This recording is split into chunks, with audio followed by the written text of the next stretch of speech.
Yes, guys, we are live. Hope you're all good. Been a little bit quiet for myself over the weekend. Apologies, I had a few things going on, but in the background, still been focused, still been moving through. And I think that's something actually that I'm going to post about over this week, which is I think we talked about before, but having focuses and creating actions and things that you make sure you do, no matter how you're feeling or what's going on. When you come out of the negative state that you may be in for whatever reason, you still move forward. Which means you'll kind of look back and think of still action that you feel good about yourself. It kind of brings yourself up to a good state where you actually kind of feel quite proud that you continue to be yourself through that position. So guys, I'm going to keep this quite to the point tonight. So I posted a video into the group the other day. I posted 2 videos in. One was more of a kind of a motivational set for the day, which is quite powerful. Joe Rogan, me, Liam and Ollie have spoke about Joe quite a bit, and he can be quite a Marmite guy. But I personally like him. I listen to a lot of his podcasts. I just like the way he kind of absorbs information, asks the right questions, not necessarily agree with everything he says, but I think it's very open in the way he approaches it. It's very honest in his opinion and stuff like that. And I think when someone's honest with their opinion, even if you don't agree with it, you appreciate their honesty.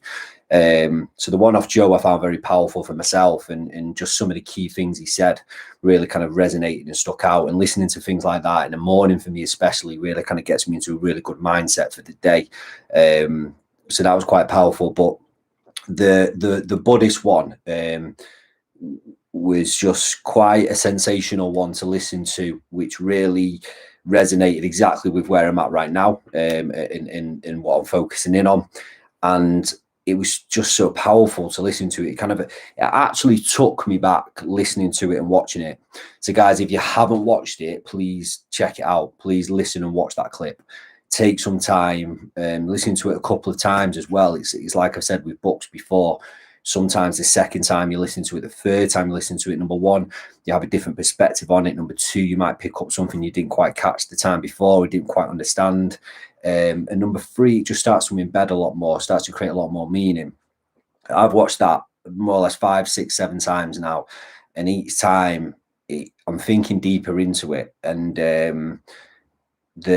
it really does take me back, and it makes me actually feel quite centered, but also quite excited in a way, because I know that this is where I'm trying to find more information out. Now, what I said in the post was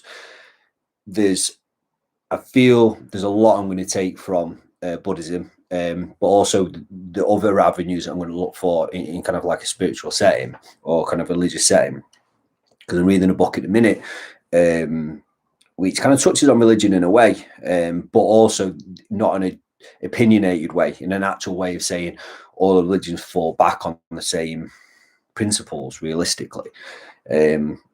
So again, I'm just excited to go into this and take what I feel will resonate with for me in my life. And that's what it's about. And that's what I'm the biggest believer in, which is out of all the philosophies out there, out of all the science and research, out of all the religions, out of all the different things people have experienced. And this goes back to when I was a fitness coach as well. My attitude was always, what works for you? What gives you results? What gives you what you want? And when you find that, that's the answer. That is the answer, in my opinion. So when I'm going into all of this information that I'm trying to find, I'm just trying to find what works for me, what helps me as an individual, because in turn, I know if that helps me, that's going to help other people as well.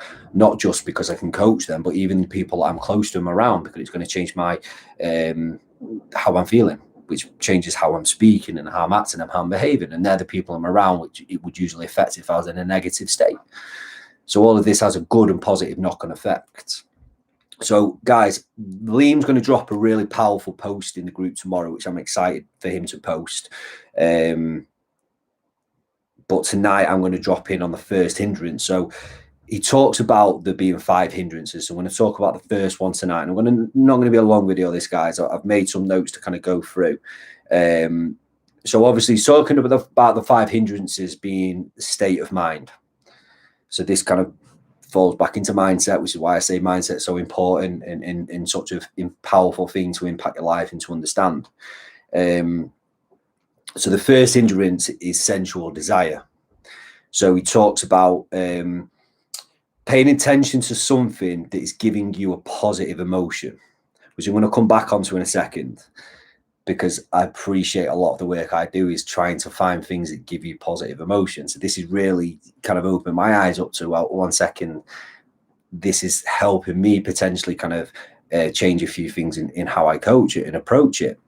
So again, I'm always learning. I'm always trying to learn and develop, which is amazing. And it excites me when I come across something that helps me evolve either myself or the things that I teach and that I coach.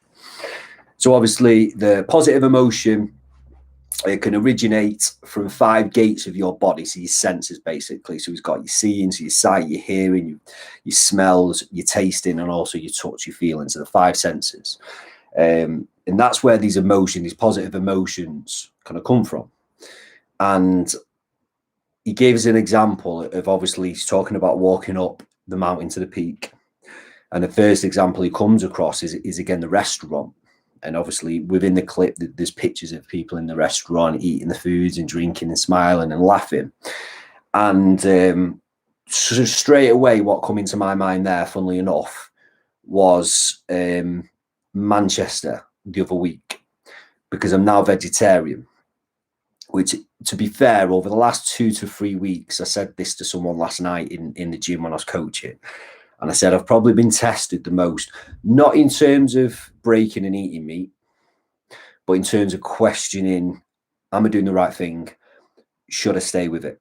And that's a video for another time. But again, it was the last couple of weeks I've really started to question everything and try to actually debate things and work out and question ways around it and stuff like that. And not in a way to get out of it, but just to make it more sense and more applicable to the reasons that I'm doing it. But I'm still veggie, been now for nearly 5 months now. But this is a great example, because when I went into Manchester the other week, the smells of meat coming from the stores in Piccadilly and then down the streets were just phenomenal. And it was like chicken, it was steak, it was all these beautiful smells. It was just coming into my nose and my senses, but it was smelling. I was like, wow, man, like that was a test. That was a test. And again, if you would have had alcohol into that, it might have been an even bigger test for me, because you know what I mean? Like the discipline might slip a little bit there, but it didn't. But I'm just giving you an example. As soon as I was watching that video clip, when this first hindrance came up that he was speaking about, this is what came into my mind. So this is my perspective. You guys might have a completely different perspective on it. This is where I came from. So then obviously he's talking about the example of the restaurant, but you could have had anyone from the 5 senses. So anything that's affecting or creating a positive emotion from anything you see, anything you hear, anything you smell, anything you taste, or anything you feel. That's creating a positive emotion. And then what he talks about is that when that temptation becomes so strong that you don't want to leave that place anymore, that sensual desire, which is, it's a desire, like when I smell that food, it was a desire to eat the meat. It was a desire to eat the meat and enjoy the taste of the meat at the same time as the smell of the meat, and at the same time as the feeling it gave me when I was eating it. That was a desire that I had for that. And I had it. At that point, I had the desire to eat meat. I didn't do it, but I had the desire. And what he's saying here is that sensual desire at that point has turned into an obsession. So if you can't pull yourself away from that, if the sensations are taking control and you can't take yourself away from that place, then it's become an obsession. And then I've made a note of that means it's taking control of you. So that's the external element that's taking control of you. And then he's put, in both cases, remaining at the place means you can't get clarity. Now, I'm not going to go into too much on that last sentence, but that is realistically where myself and Liam want to lead quite a lot into, and we want to, is people find more information out on that as well. And hopefully, guys, we've got someone coming into the group to give a talk, which I'm massively excited about. These answers and the questions that we've got and the questions that we can ask is going to be massive. And I'm probably really, really hyped up that if this comes through, which I'm 99.9%, so I'm putting all my energy into it to getting this person in. But they'll be able to go into this in a lot more depth. So the last bit, in both cases, remaining at this place means you can't get clarity. So again, there's going to be more going into the group around that last sentence, but I feel that last sentence encapsulates everything that we put in over the next week or so around the 5 hindrances and around yourself and how this can really help you with self-mastery. That last sentence is the powerful one. It's the most impactful one. But with this first one, what the task I'd like to set you guys is, can you list down any factors you have in your life right now that you can relate to this first hindrance? So it might be worth watching the video again and just up to the first hindrance. Don't go on to the second one. Watch it from the start, because I think you can watch the start over and over again. I truly do. I think you can watch the start of that to get the power from it over and over again, just to help it embed and you take a different view. I don't want to use the one word too much, but also by the time the end as well is just as powerful. But the first hindrance, what can you relate that to in your life? Whether, and again, it's positive. So everything that I've coached people on, it's okay. So let's find what brings you positive emotions in life. It's an exercise I do with people. I ask them, it is one of the tasks. There's a lot of the one-to-one people I coach as well. I get them to go through the week and make a note of everything that's bringing them a positive emotion, and then everything that has brought them a positive emotion in the past, and also anything that they think would bring them a positive emotion. So by me doing that and then listening to this, it started to help me understand, well, actually, 1 second, if I delved into this a bit, am I giving them too much focus on a positive emotion that could take control of them? And again, when I'm trying to relate to a positive emotion, it's something that's positive in a way that's empowering them, that's taking them forward, that's making them feel good. But from this perspective, he's talking about that still. If you can't walk away from that positive emotion once you've got it, it's taking control of you, and it's become an obsession.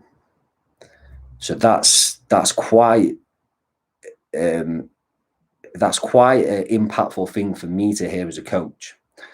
But thankfully, I'm at a level where I can understand it and I can utilize that by looking at the things, right? Okay, so the things that bring me positive emotions, am I in control or are they in control? Can I take myself away or am I obsessed? There's potentially training would fall well within that, and is a big question mark for me.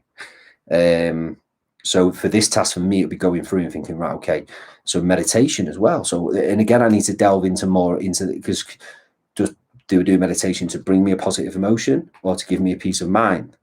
So I've got a question that hopefully I can ask when this person comes into the group of, would you class meditation within this? But then anything else that gives you positive emotion, and again, you could class eating or binge eating could be within that, just because of the sensation it's bringing you with the taste and with the feeling within it. So guys, the first of the 5 hindrances, I really recommend watching that video back. Again, listen to the start as many times as you can, and then listen to the first hindrance. The first hindrance, the sensual desire, and try and note down in your journal as many things you can that you would relate to that's in your life at this minute in time. And remember, he's talking about a positive emotion. He's not actually talking about a negative emotion now. He's talking about a positive emotion, which is why I'm really excited with this exercise.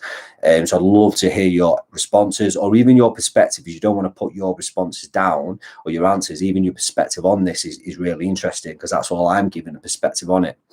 But it's given me a real shift in a way of looking at things, which I'm really excited about, if I'm honest with you.